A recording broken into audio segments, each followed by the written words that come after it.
안녕하십니까. 전기 기사, 산업기사 30일 완성 10년간 빈출 이론 전력공학 과목입니다. 자, 12번째 장입니다. 수력 발전에 대해서 같이 공부해 보도록 하겠습니다. 먼저 교재를 참고해 주시기 바랍니다. 자, 이 수력 발전, 화력 발전, 원자력 발전을 발전공학으로 분류가 되고 있죠. 그런데 전기기사 필기시험 전력공학 과목에 있어서 실질적으로는 발전공학에 많은 문제가 출제가 되지는 않습니다. 자, 그래서 공부를 하실 때 전략적으로 공부하실 필요가 있습니다. 많이 출제가 되면 두 문제, 그렇지 않으면 한 문제나 또는 문제가 출제가 되지 않을 때도 있습니다. 그래서 너무 몰입해서 많은 시간을 할애해서 공부를 하는 것은 바람직하지 않다. 이 발전공학을 공부하는 데는 제대로 공부를 한다면 많은 시간이 소요가 되겠죠. 그래서 적정하게 시간을 안배해서 전략적으로 공부하는 것이 바람직하다라는 것을 말씀을 드리고, 공부를 하는 방법은 과년도에서 중복적으로 출제가 된 문제를 중심으로 공부를 하는 것이 바람직하겠죠. 자, 첫 번째 제1장 수력 발전 개요부터 공부를 해보도록 하겠습니다. 먼저 이론 수력이 되겠습니다. 이 수력은 물이 높은 곳에서 낮은 곳으로 흐른다 하는 이 가장 기본적인 원리를 이용하는 겁니다. 자, 물이 높은 곳에서 낮은 곳이다. 이 수위를 말하죠. 수위. 자, 이것을 H라고 하면은 단위는 메타가 되겠습니다. 이 수위를 말하니까 이 위치 에너지다.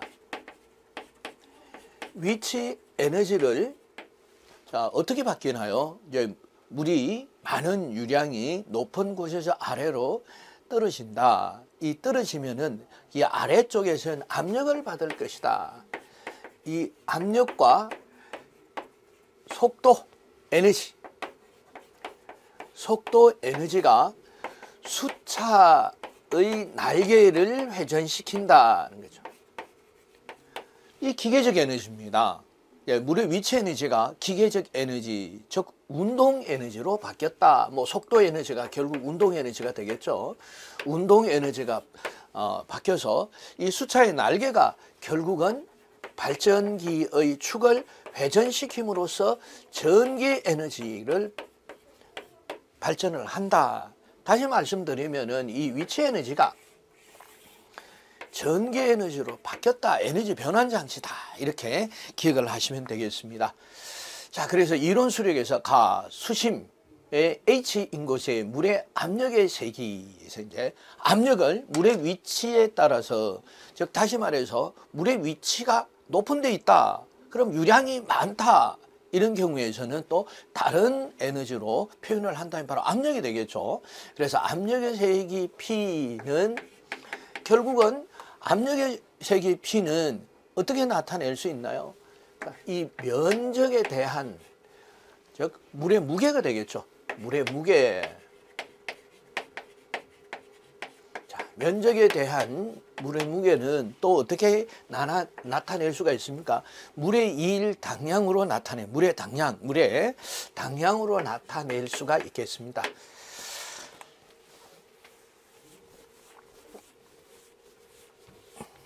자, 물은 입방메타, 물의 당량은 가로 세로 높이 1m가 되는 이 물의 무게를 말하죠. 물의 무게. 그래, A는 면적. 자, 그래서 면적과 면적이 약분이 되면은 이 오메가 H가 되는데, 자, 이 오메가 H에 오메가는 물의 당량이죠. 물당량이죠. 물의 당량으로서 단위가 킬로그램 퍼 메타 삼성에, 자, H가 이것이 바로 낙차, 즉 위치 에너지가 되겠습니다. H니까 단위로 보면 메타가 되겠죠.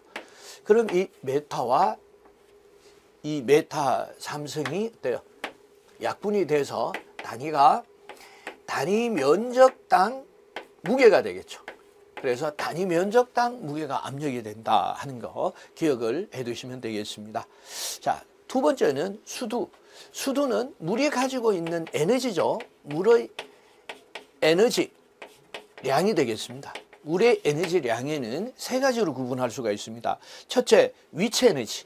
물이 높은 곳에서 물이 떨어지는 것과 낮은 곳에서 물이 떨어지는 데서 밑에서 받는 힘은 다르겠죠. 그래서 위치 에너지니까 그래요. H니까 메타가 되겠다. 단위는 미터가 되겠죠. 자, 그럼 압력수두. 압력수두는 오메가 분의 P다. 오메가는 물의 당량을 말하죠. 그래서 단위만 보겠습니다. 단위만 보면은 킬로그램 퍼 메타 삼성이 되겠고, P는 물의 정수 압력이죠. 물의 압력이니까 단위 면적당 작용하는 무게가 되더라. 그래서 메타 제곱, 자, 킬로그램 약분이 되고요. 메타 제곱과 메타 삼성은 어떻게 되나요? 메타가 하나 남아서 번분수니까 올라가죠.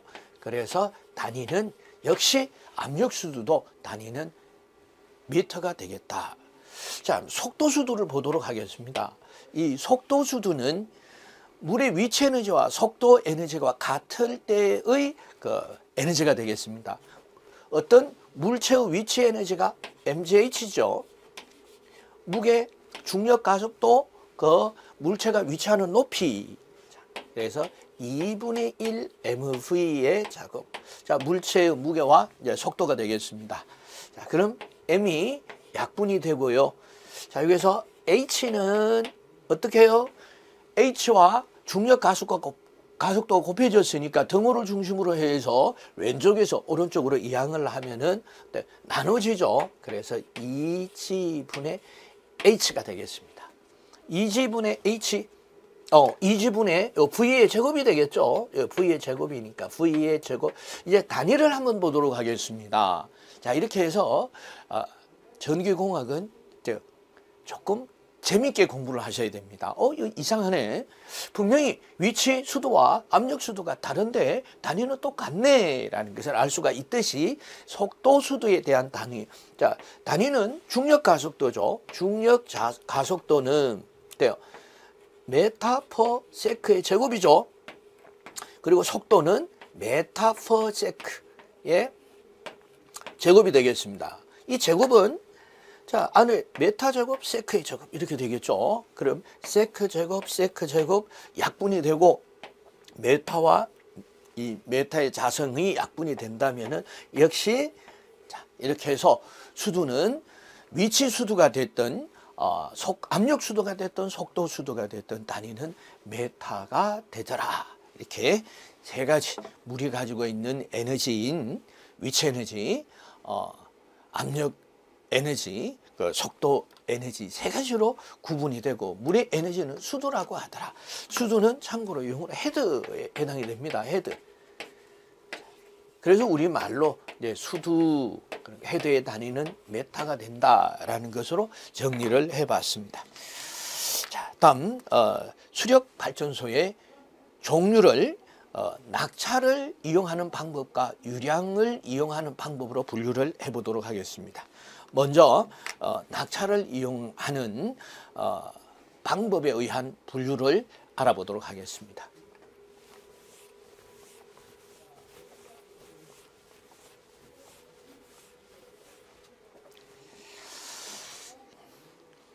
자, 먼저 낙차를 얻는 방법 또는 낙차를 이용하는 방법에서 수로식 발전소 그리고 댐식 발전소, 댐 수로식, 유역 변경식 발전소가 되겠습니다. 자, 먼저 수로는 강이 이렇게 지역적으로 높은 곳에서 낮은 곳으로 물이 흐르는데 이 강의 상류 지역 또는 같은 지역에서 낙차가 크지 않죠. 낙차가 크지 않기 때문에 물이 얻는 에너지가 크지 않다. 그래서 이렇게 바꾸는 거죠. 그래서 이 수로를 이제 상류에서 하류 쪽으로 이렇게 바꾸어서 상류와 하류의 높이 차를 이용하는 방법을 수로식. 그리고 물의 유량이 작기 때문에 댐을 만들어서 유량을 크게 해서 그래서 댐식 발전소. 예. 그래서 상류에 댐을 만든다. 이렇게 보시면 되겠습니다. 댐을 만들어서 이 댐의 높이에 의한 낙차를 이용한다. 그리고 댐과 수로식을 합한 이런 방식이고, 유역 변경식은 이런 지역적으로 이 강의 낮은 지역에 위치하는 강을 터널을 뚫어서 이 높은 이 지역의 낙차를 이용하는 방법이죠. 그래서 뭐 대표적인 그 유역 변경식은 그래서 강릉 발전소와 섬진강 옛날 최초의 이름으로 돌아갔는데 요새 칠보 발전소 정도가 있다. 뭐 이런 지역명은 시험에 출제가 되지 않습니다. 그래서 참고로 우리가 강릉 발전 남한강의 물을 돌려가지고 이제 강릉 쪽에서 낙차를 이용하는 강릉 발전소, 그래서 칠보 발전소와 같은 이런 대표적인 이 유역 변경식 발전소가 있더라. 뭐 저 정도 기억을 하시면 되겠습니다. 자, 이 종류는 시험에 중복적으로 출제가 되고 있습니다. 그래서 종류 잘 기억해 주시기를 부탁을 드리고, 다음 유량을 이용하는 방법에 의한 분류를 알아보도록 하겠습니다.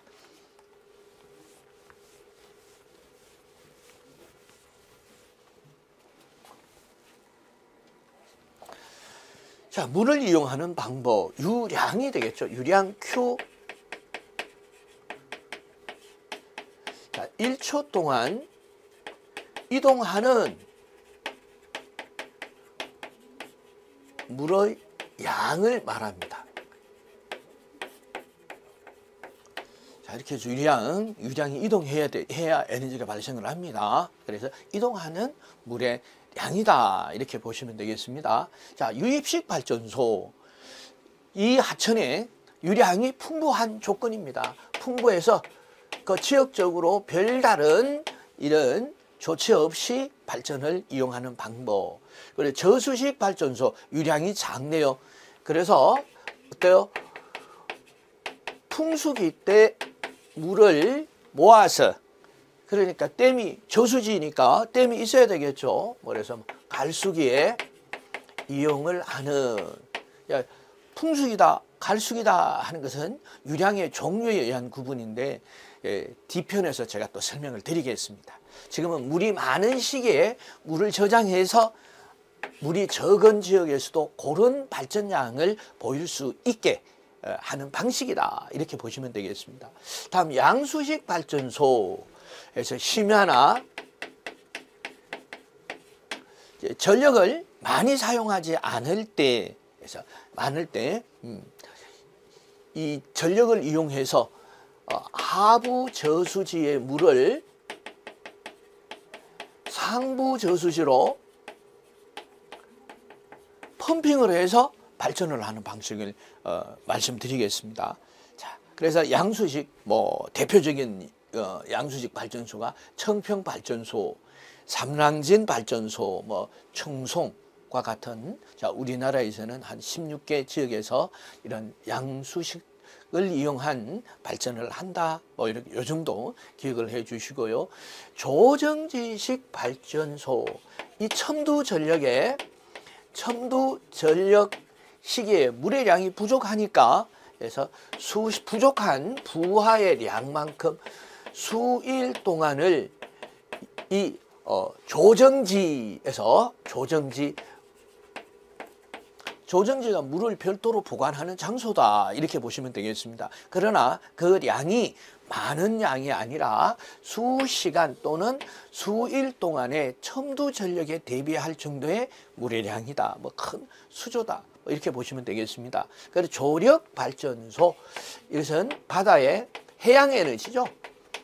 해양 에너지인데 이 조수간만을 이용하는 이런 발전이고, 우리나라에서 보면 안산의 대부도의 조력 발전소가 유명하죠. 자, 이렇게 해서 이 유량을 이용하는 방식에 대한 분류 기억을 해주시면 좋겠습니다. 다음 양수식 발전소에 대해서 알아보도록 하겠습니다.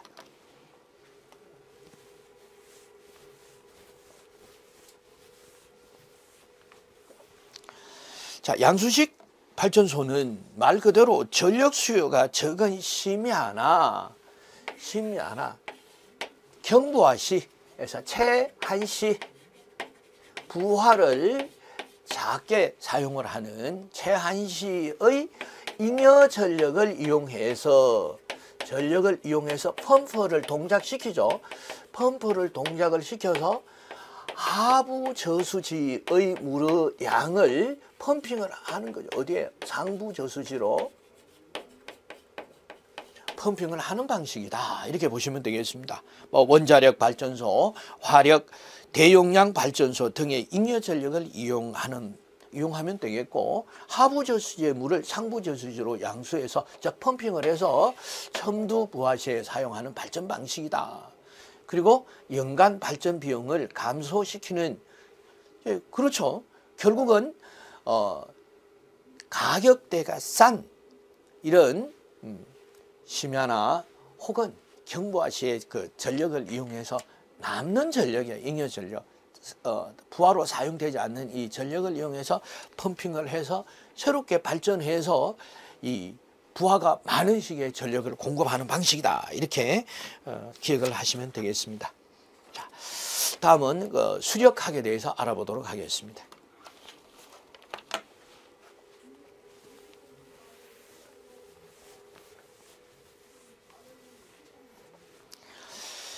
자, 수력학은 이 발전의 가장 기본이 되는 그 이론이기도 하죠. 그래서 첫 번째 연속 원리 또는 연속 정리가 되겠습니다. 자, 화천에서 물의 양이 흐를 때 하천에 이 폭이 다르겠죠. 극지역에 따라서 다르더라도 그 지점을 지나가는 이 유량은 같다. 유량, 이 물의 양과 유량은 달라요. 다르다 해서 물의 양, 유량은 1초 동안 흐르는 물량이다 이러면은 어때요? 흐르지 않고 저장이 된 물량이라고 볼 수가 있겠습니다. 유량은 흘러야 돼요. 흐르는 양을 말하는 것으로서 이 면적과 속도의 곱으로 나타낼 수가 있다. 이렇게 기억을 하시면 되겠습니다. 자, 유량 Q가 4분의 1 파이 D 제곱 곱하기 V인데 4분의 1 파이 D라고 하는 원형관을 얘기를 합니다. 그래서 원형관의 단면적이 파이 R의 제곱이죠. 우리가 잘 알고 있습니다. 그런데 이 반지름이 아니라 지름으로 볼 것 같으면은 R이 2분의 D니까 파이 곱하기 2분의 D의 제곱은 4분의 파이 D의 제곱이 되더라. 그래서 이 원의 단면적이 되겠습니다. 단면적 A죠. 단면적 곱하기 속도가 유량이다. 그래서 이 A 지역의 유량과 B 지역의 유량이 같다라고 보시면은 여기 있죠.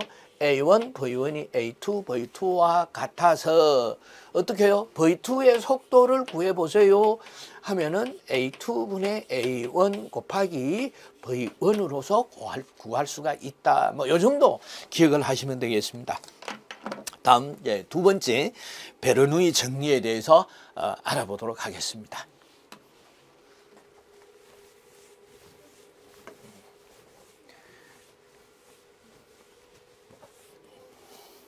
베르누이 정리는 수두, 물이 가지고 있는 에너지. 자, 수두가 어떤 수주? 우리가 앞에서 알아봤죠. 첫째, 위치 수두. 자, 두 번째, 압력 수두죠. 압력 수두, 속도 수두. 그리고 위치 수두는 H메타. 자, 압력 수두는 오메가 분의 P 메타. 속도 수두는 그래서 2G분의 V의 제곱 메타. 자, 이와 같은 이 수두의 합이, 물이 가지고 있는 수두의 합이 그 지점에 따라서 같다라는 것이 베르노의 정리가 되겠습니다. 자, 그래서 H, 전체 수두인 H 플러스 오메가 P.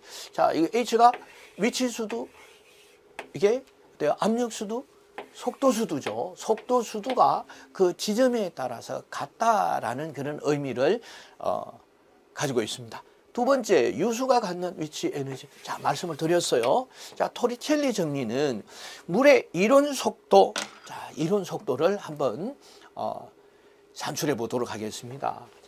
댐이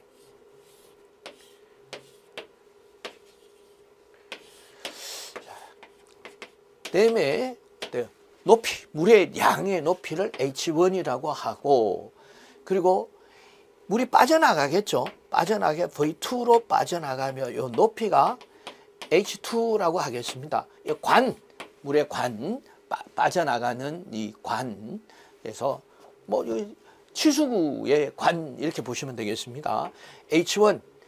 자, 이 물이 빠져나감으로써 치수문을 통해서, 치수구를 통해서 물이 빠져나감으로써 전체 댐의 수면이 위치가 이동하는 속도를 V1이라고 해보겠습니다. 그리고 이 댐의 압력이니까 P1 이렇게 보시면 되겠죠.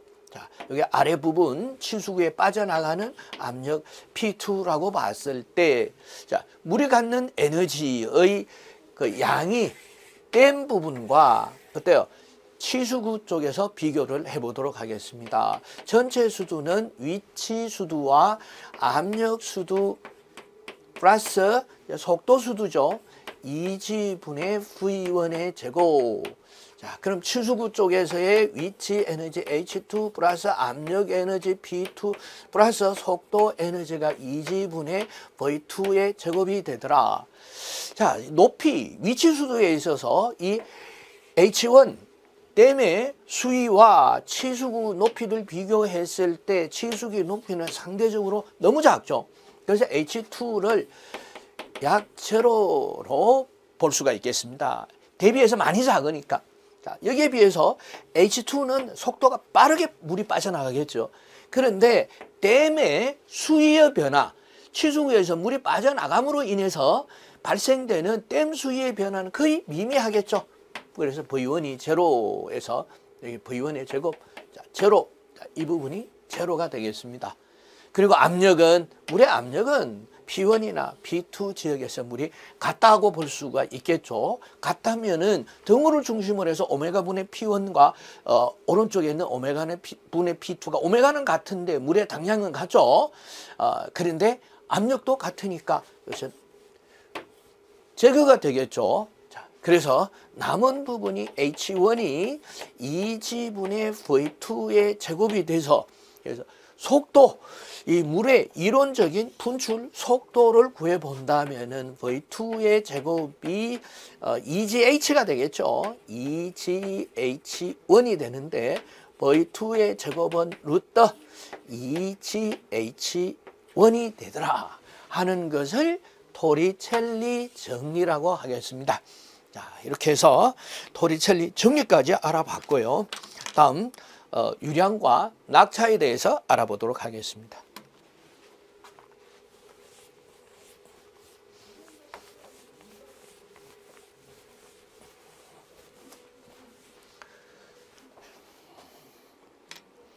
자, 강수량과 유량, 연평균 유량에서 Q 했으니까 연평균 유량에서 세크분의 메타 삼성이 유량 Q가 되겠죠. 연평균 유량. 그래서 1년을 초로 환산을 해야 되니까 365일 하루는 24시간, 1시간은 60분에 60초 해서 세크로 되었습니다. 유량은 첫째 유형면적 곱하기 유형면적이니까 킬로미터 곱하기 킬로미터 해서 10의 3성 곱하기 10의 3성은 10의 6성이 되겠습니다. 유형면적의 단위는 10의 6성. 뭐가 되나요? 메타 제곱이 되겠죠. 그리고 연 강수량, 강수량의 단위는 밀리미터죠. 밀리미터니까 밀리미터는 10의 마이너스 3성 베타.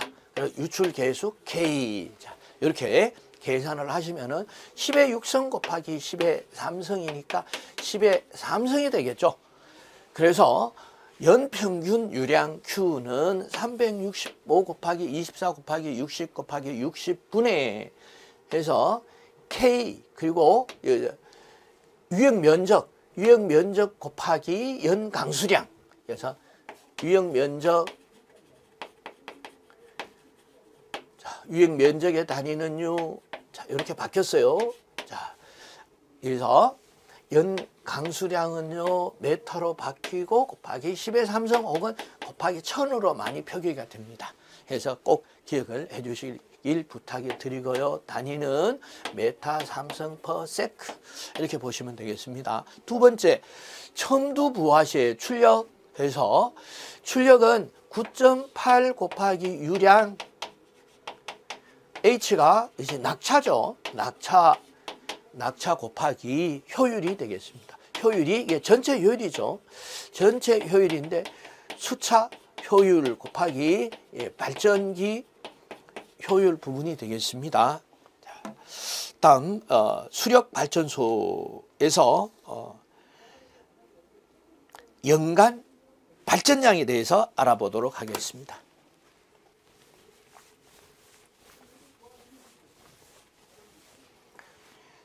자, 수력발전소에서 연간 발전량은 발전량 했으니까 P 곱하기 T 해서 시간을 곱해주면 되겠죠. 그래서 9.8 QH 효율에서 유출 계수가 되겠습니다. 설비의 이용률. 그래서 U는 여기에 있네요. 설비의 이용률을 곱해주고 설비의 이용률을 제시하지 않을 때는 뭐 1로 보시면 되겠고요. 발전하는 시간에서 kWh로 수력발전소 연간 발전량을 계산할 수 있었습니다. 다음 유량의 변동과 표현에 대해서 알아보도록 하겠습니다.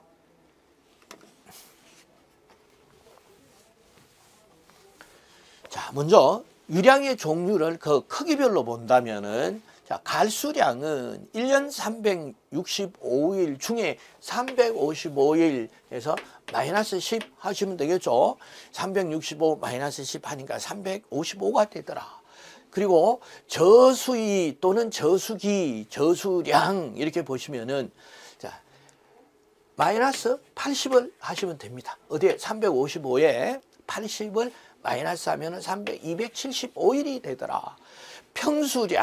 평수위는 다시 마이너스 90, 275에서 90을 빼면은 185일이 되더라. 그리고 풍수량은 다시 평수량의 90을 빼면은 95일이 되더라. 자, 그래서 355일, 275일, 185일, 95일 해서 갈저평 풍. 자, 이렇게 기억을 하시고 1년에 1, 2회 생기는 이 수위를 고수위 또는 고수량이라고 하더라. 1 내지 2회 1년. 그래서 고수위. 그리고 3 내지 4년에 한 번 생기는, 그래서 3 내지 4년에 한 번 1회 생기는 것을 풍수량, 뭐 홍수량, 고홍하니까 홍수량. 여기서 홍수위 이렇게 보시면 되겠습니다. 그래서 갈저평풍고 홍 이렇게 기억을 하시면 오래 기억하실 수 있으시겠죠. 다음 유황곡선에 대해서 알아보도록 하겠습니다.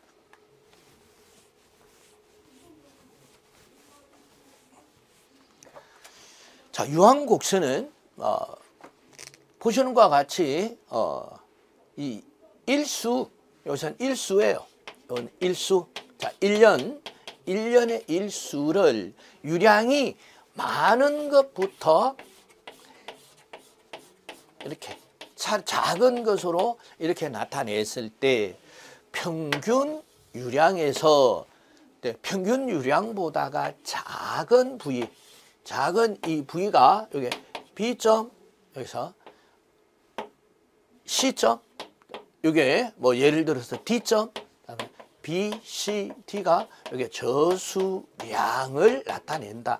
시험에 잘 나옵니다. 꼭 기억을 해 주시고요. 자, 유황곡선이에요. 유황곡선은 자, 일수에서 가로축의 일수를 나타내고 이 세로축의 유량을 나타내는데 많은 것부터 차례로 나타낸다. 그래서 어떻게 해요? 저수량을 알 수가 있습니다. 자, 다음 적산 유황곡선에 대해서 알아보도록 하겠습니다.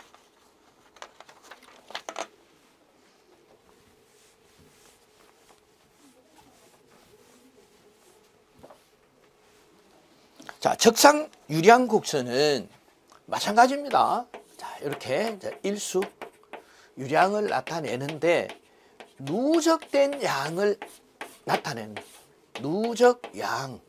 여기서 유량은 누적 양을 나타낸다. 가로축의 일수와 유량을 나타내는데 이 그래프에는 누적 양을 나타내서 어디에 사용이 되느냐? 댐의 설계와 저수지의 규모예요.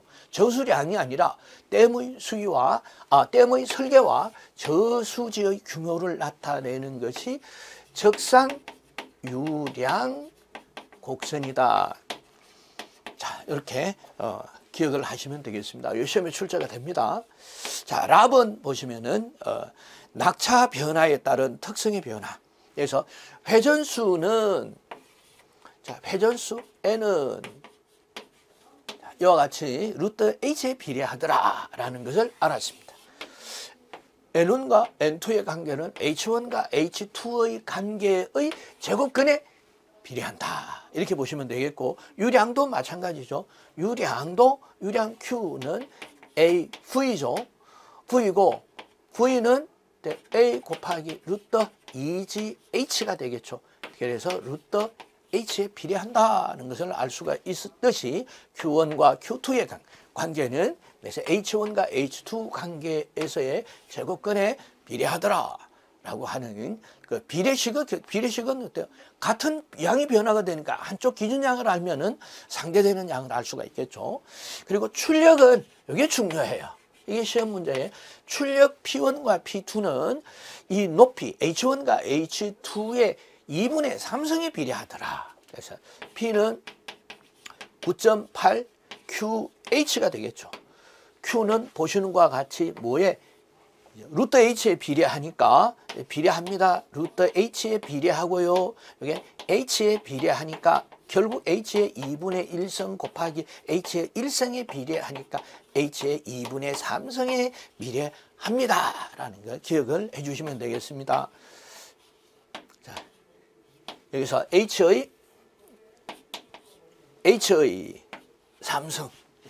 이렇게 H의 2분의 3성, 2분의 3성, 이렇게, H의, 그렇죠.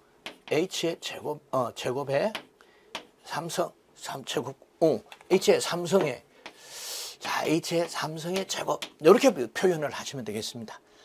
여기서 혼란스러울 수도 있는데, 이렇게 혼란스러우시면 이렇게 쓰면 되죠. H의 2분의 3성, 이렇게 보시면 되겠습니다. 자, 다음은 수력 설비에 대해서 알아보도록 하겠습니다.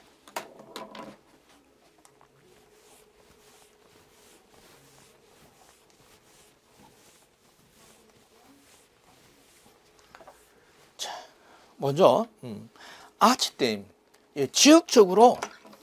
지역적으로 안반이 있는데, 그래서 기초의 양쪽 벽에 튼튼한 안반으로 되어 있어서 이 아치댐의 안반의 양호한 협곡에 축적이 되어 있는 이런 곳이죠. 양쪽에 이와 같은 아치를 이용한 이런 댐을 아치댐이다. 뭐 미국의 대표적인 댐이 후브댐이죠. 두 번째 보시면은 이제 수로의 치수구에서 제수문을 설치하여 최대 사용유량을 안전하게 치수함과 동시에 치수량을 적절히 조절할 수 있어야 한다. 유량을 조절하기 위한 것이 치수구의 치수문이다. 이렇게 보시면 되겠습니다. 유량을 조절하기 위한 댐에서 본다면은 이렇죠. 이 부분이 그래서 제수문이 되겠습니다. 제수문. 그래서 결국은 유량을 조정하기 위한 역할을 하고 있다. 이렇게 보시면 되겠습니다. 자, 다음 이제 조합 수조에 대해서 알아보도록 하겠습니다. 자, 수력 발전소의 부하가 갑자기 변할 때 생기는 수격 작용에서 수격 작용, 워터 햄머라고 합니다. 워터 햄머. 자, 여기서 워터 햄머는 어때요? 부하가 변해서 유속의 변화에 의해서 마치 망치로 때리는 것과 같은 이런 충격성 음이, 그래서 물리적 충격이 발생을 해서 이제 수차가의 날개에 크랙이 간다든가 이런 문제가 발생을 하겠죠. 자, 우리가 보일러에서 보일러 배관에서 보일러를 처음 가동을 시킬 때 보일러 배관이 망치로 때리듯이 탕탕 하는 이런 소리를 들으실 수 있게, 이게 수격작용입니다. 자, 두 번째, 수차의 사용 유량의 변동에 의해서 주기적인 유량의 변동이에요. 주기적인 유량의 변동. 자, 이것은 유속의 변동. 자, 이렇게 보시면 되겠습니다. 서징 작용을 완화하기 위한 안에서 사용하는 것이 뭐냐 해서 바로 수조, 조합 수조가 되겠습니다. 서지 탱크가 되겠습니다. 조합 수조. 서징 작용은 조합 수조 내의 수위가 상하로 승강해서 어때요? 이 유량의 변동을, 주기적인 유량의 변동을 조합 수조에서 흡수를 하는 거죠. 자, 이와 같은 댐에서, 자, 이 치수구가 되겠죠. 치수구 수로를 따라서 이 물속에 있는 이물질을 걸러내는 침사지가 되겠죠. 침사지를 통해서 다시 수로를 통하고 위에 이게 수조가 되겠습니다. 수조인데 이 수로가 압력수로라고 한다면은 조합수조가 되겠죠. 자, 압력수로는 원통형 파이프나 이 육에 뚜껑이 있는 수로를 말하겠습니다. 그러면은 그래서 압력 수로가 되겠죠. 압력 수로를 통해서 이쪽 부분이 이제 수차가 되겠습니다. 수차를 통해서 이 부분이 이제 수차 아랫부분이 되겠죠. 이래 아랫부분에서 방수로, 방수구까지 이렇게 보시면 되겠습니다. 만약에 이 압력수로가 아니라 무압수로인 경우에서는 이 부분이 상수조가 되겠죠. 뚜껑이 없는 상수조가 되겠습니다. 그리고 이 조합수조는 이 물의 양이라든가 깊이에 따라서 단동식, 단동형, 차동형,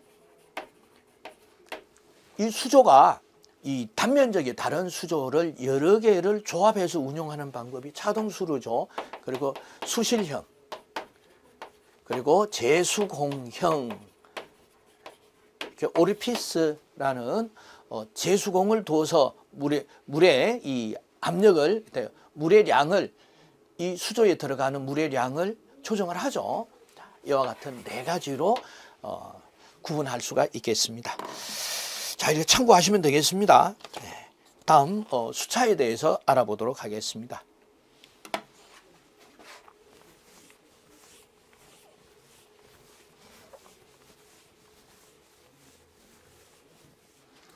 자, 수차는 두 가지로 구분을 할 수가 있습니다.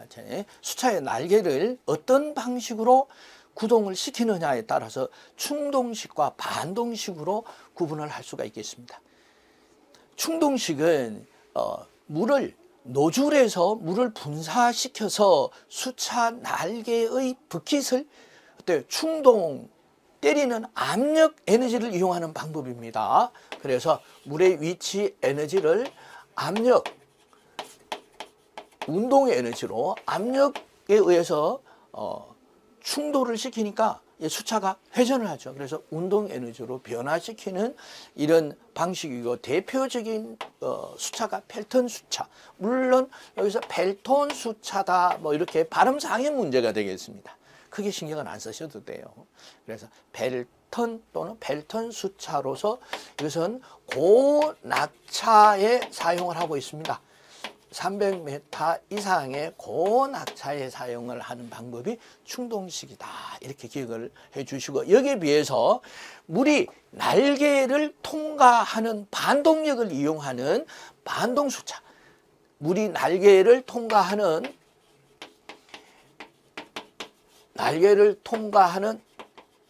이 반동력을 이용하는 방식을 반동수차라고 한다 해서, 물의 위치 에너지를 압력 에너지와 어때요?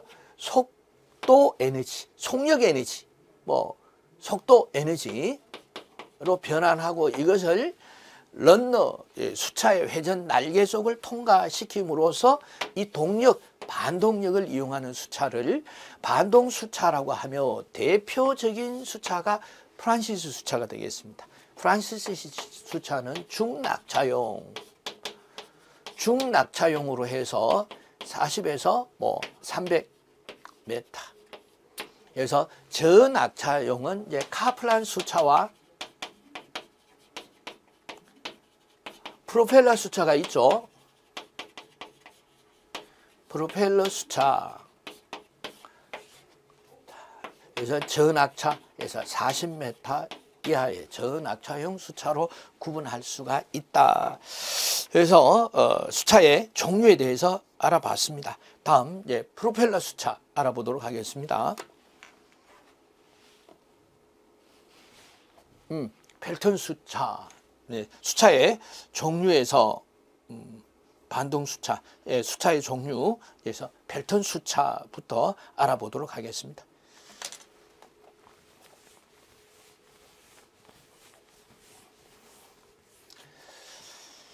자, 충동수차와 반동수차를 공부를 할 때, 충동수차가 펠턴 수차요, 반동수차의 중낙차용은 프란시스, 저낙차용은 카플란 수차와 프로펠러 수차가 있다라는 것을 이미 이제 알았습니다. 그래서 이제 구체적으로 펠턴 수차와 프란시스 수차에 대해서 알아보도록 하겠습니다. 자, 펠턴 수차는 낙차가 250m 이상에서 뭐 일반적으로 300m 이상 이렇게 분류를 하고 있습니다. 자, 특유 속도에서 특유 속도 NES, 특유 속도는 1m에서 물의 낙차가 1m에서 1kW를 발전시키는 에서 속도가 되겠습니다. 이 수차의 회전 속도를 특유 속도 혹은 비속도라고 분류를 합니다. 그래서 펠턴 수차는 12에서 23이다. 12에서 23 정도의 특유 속도로서 이 위치 에너지가 크기 때문에 이 속도 에너지가 제일 작다. 그래서 충동 수차인 펠턴 수차는 고낙차용으로서 어때요? 고낙차, 낙차 자체가 고낙차이기 때문에 이 수차 그 후반부에 이 유효 낙차를 높일 필요가 없죠. 그래서 흡출관이 필요치 않다, 흡출관이 없다. 요거 기억해 주시면 되겠습니다. 자, 반대로 말씀드린다면은 이 펠턴 수차 이외에는 흡출관이 있어야 되겠죠. 왜? 유효 낙차가 작기 때문에. 그래서 프란시스 수차, 중낙차용으로 이용을 한다 해서 중낙차가 40에서 300m다 이렇게 기억을 해 주시고요.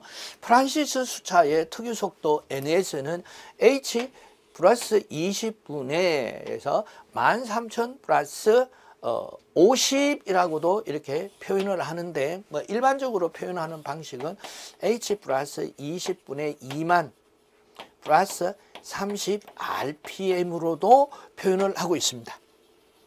자, 이렇게 해서 같이 기억을 해주시면 되겠습니다. 그래서 여기서 13,000에서 표현이 다른 표현이다. 그런데 시험에 이 두 가지 표현이 같이 출제되지는 않습니다. 그래서 자, 그런데 이 뒤에 더해지는 수치에서 많은 혼돈이 발생을 하고 있습니다. 자, 여기서 특유 속도가 이것 h 플러스 20분의 2만 더하기 30은 프란시스 수차 더하기 40은 사류 수차, 여기 앞에는 같고요. 사류 숫자, 그리고 플러스 50은 그래서 카플란 숫자, 카플란 숫자가 됩니다. 그래서 이 카플란 숫자에 h 플러스 20분의 2만 더하기 50과 h 플러스 20분의 13,000 플러스 50에서 혼돈을 초래할 수 있습니다. 자, 그래서 이제 잘 구분해서 기억을 하셔야 되겠습니다. 자, 다음 프로펠러 수차에 대해서 알아보도록 하겠습니다.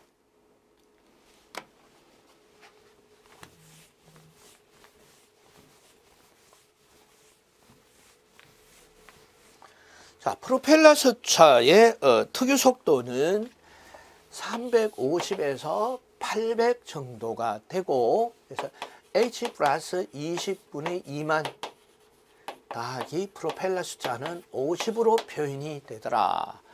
자, 이렇게 두 가지로 같이 봐주시면 되겠습니다. 자, 프로펠러 수차 중에서 카플란 수차가 현재 가장 많은 이제 중낙차용으로 채용이 되고 있다.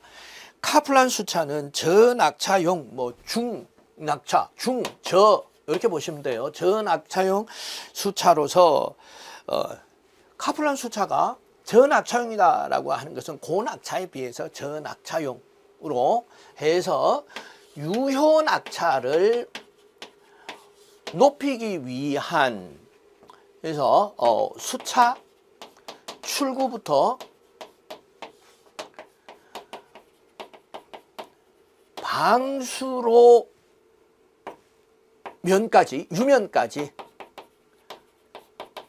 유면까지의 이 관을 설치합니다. 관을 설치해서 토리첼리의 법칙에 의해서, 토리첼리 법칙이 V는 루트 2GH죠. 이 법칙에 의해서 이 속도와 H와의 유기적인 관계가 있을 수 있겠죠. 자, 그래서 관계를 이용해서 유효 낙차를 높인다. 유효 낙차를 크게 한다. 뭐를? 특유 속도를 증가시켜서 그래서 특유 속도를 증가하는 이유가 여기 있습니다. 자, 그렇다면은 이제 특유 속도의 속도별로 보는 구분해서 특유 속도, 속도 순서 시험에 출제가 됩니다. 그래서 프로펠러 수차, 카플란 수차, 프란시스 수차, 그리고 펠턴 수차, 이렇게 해서 시험 문제 출제가 되니까 기억을 같이 해주시고, 자, 튜벌러 수차는 원통 수차 해서 수차의 낙차가 약 15m 이하로서 조력 발전에 사용하고 있다라는 거 기억을 하시면 되겠습니다. 다음 수차의 특성에 대해서 알아보도록 하겠습니다.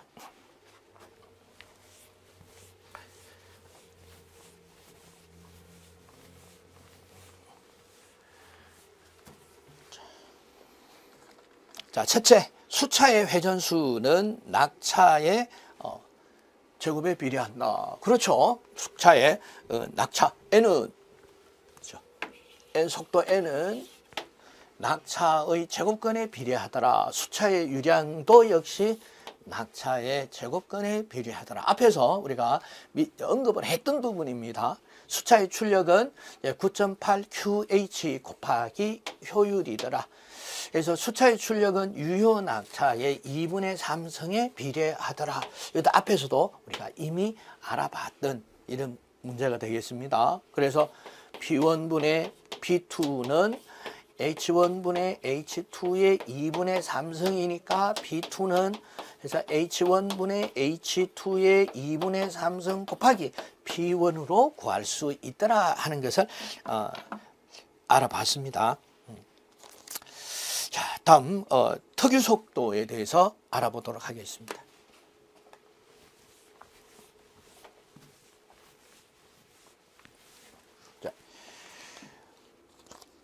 특유 속도는 NS라고 표현을 하면 돼. 자, 동기 속도, 동기기의 동기 속도도 NS라고 표현을 하고 있죠. 그렇지만은 그 내용을 보면은 전혀 혼돈되지 않는, 그래서 이렇게도 표현이 되는구나 이렇게 보시면 되겠습니다. NS는 N 곱하기 에서 H의 4분의 5성 곱하기 P의 2분의 1승이다 해서 H의 루트의 4성분의 P의 제곱근으로도 표현을 한다. 자, 시험 문제 이렇게도 출제가 되는 수도 있습니다. 그래서 두 가지 표현을 다 기억을 해 두시고 해서 수차의 특유 속도가 높다는 것은 유수에 수차의 르너의 상대 속도가 빠르다. 혹은 유효 낙차가 작다는 의미를 가지고도 있습니다. 작다 이렇게 해서 보시면 되겠습니다. 그래서 유효 낙차를 높이기 위하여 수차의 출구부터 방수로까지 이 깔때기 모양의 관을 만들어서 그래서 속도를 조정해서 유효 낙차를 증가시키는 방법이 있죠. 프란시스 수차의 러너 출구에서 수차의 러너 출구에서 방수면까지 연결하는 깔때기형의 접속관을 말한다. 그래서 낙차를 유효하게 하는 설비로서 낙차를 늘리는 목적이다. 늘리는 것이 주 목적이 바로 흡출관이라고 한다면은 고낙차인 펠톤 수차에는 필요치 않다라는 것을 기억을 해주시면 되겠습니다. 자, 다음 조석기에 대해서 알아보도록 하겠습니다.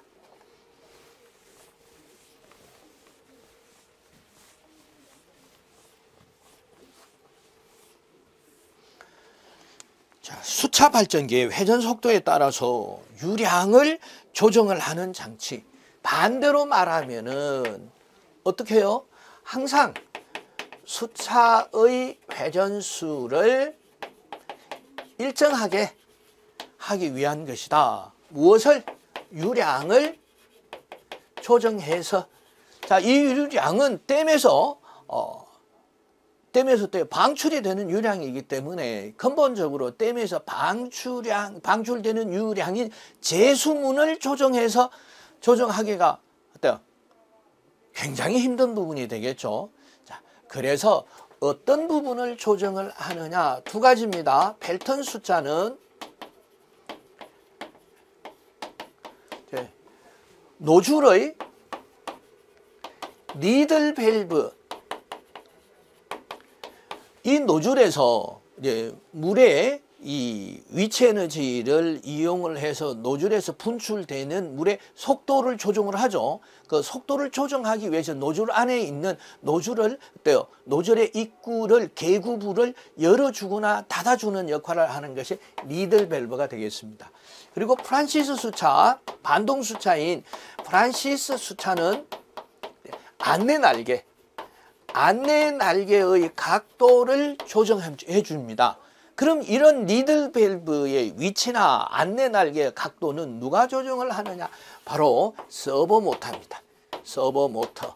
그럼 서버 모터는 어떻게 이 서버 모터로 해서 니들 밸브의 위치와 안내 날개의 위치를 조정을 하느냐? 이것이 바로 아뷰죠. 아뷰. 그럼 아뷰를 조정하는 것이 뭐냐? 배합 밸브가 되겠습니다. 배합 밸브. 자, 배합 밸브에서 아뷰를 조정할 수 있도록 그 정보, 이 속도를 지금 현재 수차의 회전 속도를 검출하는 것이 평속기다. 평속기. 제가 이제 거꾸로 했습니다. 그래서 조속기의 구조는 평속기 배합 밸브에서 아뷰를 조정해서 서버 모터를 구동을 하며 서버 모터에서 어때요?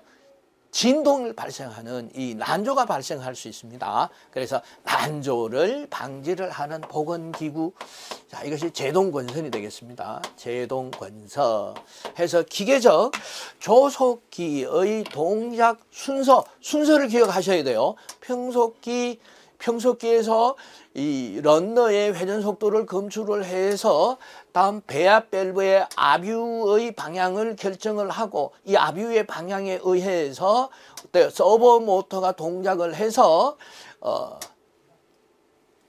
이 프란시스 수차는 안내 날개 각도가 그리고 벨톤 수차는 니들 밸브의 위치가 바뀌어서 이 유량을 조정해서 항상 일정한 속도로 회전을 할 수 있도록 하더라라는 거 기억해 주셔야 되겠습니다.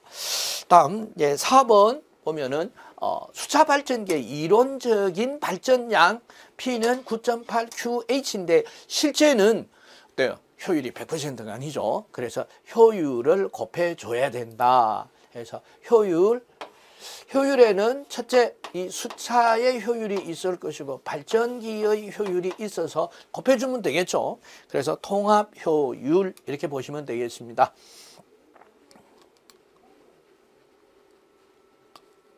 자, 그래서 9.8QH 발전기의 에타 그리고 수차의 에타를 곱해주시면 되겠습니다. 그리고 발전량이라고 하면은 발전 시간을 곱해주시면 되겠죠. 자, 이렇게 해서 전기기사 또는 전기산업기사 30일 완성 10년간 빈출 이론의 전력공학에서 12장 수력 발전에 대한 빈출 이론에 대해서 공부를 해봤습니다. 잠시 브레이크 타임을 가지고 빈출 문제 풀이를 하도록 하겠습니다.